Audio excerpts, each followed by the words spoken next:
It was a 10-year plan. When the idea was hatched to open a brewery, it was kind of a crazy idea. There were very few breweries in the U.S., very few on a per capita scale in Memphis. We wanted to make sure that we weren't just running into this because it was something we were passionate about. We wanted to make sure that we had the experience and the school and enough of a proven track record to make it work.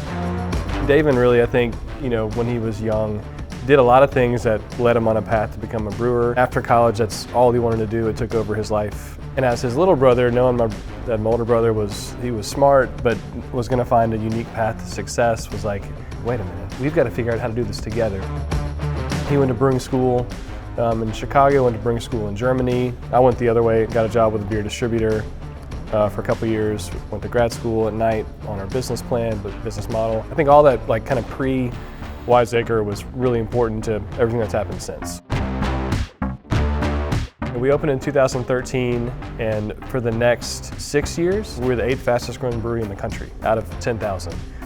Tiny Bomb was the first beer we made. There's a lot that's happened since then, but Tiny Bomb is the best-selling Tennessee-made craft beer now. It's the number 5 Pilsner in the country. We're super proud of all that. I think we make a lot of amazing beers, but we were really early, and I give him the credit for this, as a craft brewery making a lot of light lagers. Our industry is flooded with IPAs. Everybody makes them.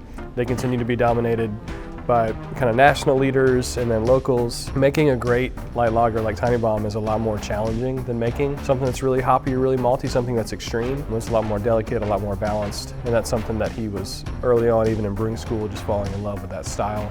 And that's what's paved the way for us to grow. So people know about Tiny Bomb. It's won medals at the Great American Beer Festival and lots of other lesser accolades, but all of that has helped us pave the way to keep growing.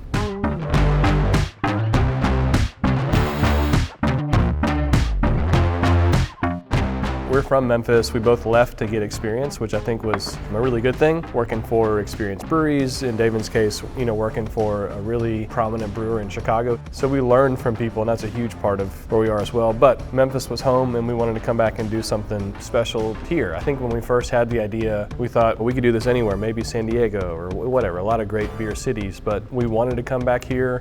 We're connected to the city. We have a lot of friends and family here, of course. There was just so much community support.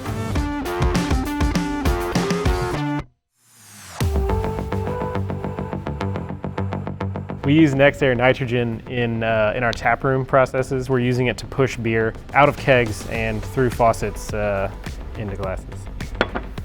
We use nexAir CO2 to carbonate beer, so all of the bubbles that are in beer. Which you've said is the most important thing in beer. I have. I think beer without bubbles is gross.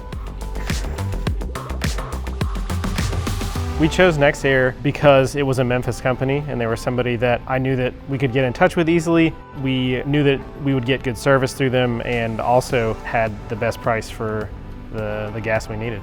The whole cryo team at nexAir has been wildly helpful to us. We have grown very rapidly. In that time, we've had to change the way we get CO2 and the way we get CO2 into our building and the way we get it into beers. And through that change, nexAir has always been really helpful. We've gone from getting dewars of CO2 to an on-site tank that we got refilled to an outdoor tank that gets refilled with vaporizers, and it's grown a lot, and there's been a lot of different iterations, and everybody has always been very willing to help figure out how to get it to the next level. In the same way that nexAir has helped us forge forward and them grow as we've grown, because it's happened fast. That's all been very smooth working with nexAir. We've got some exciting new markets for next year. It remains a lot of fun for us, I think, to grow, and one of the coolest things for any of us that work here is to drink a Tiny Bomb somewhere else. It's just really exciting.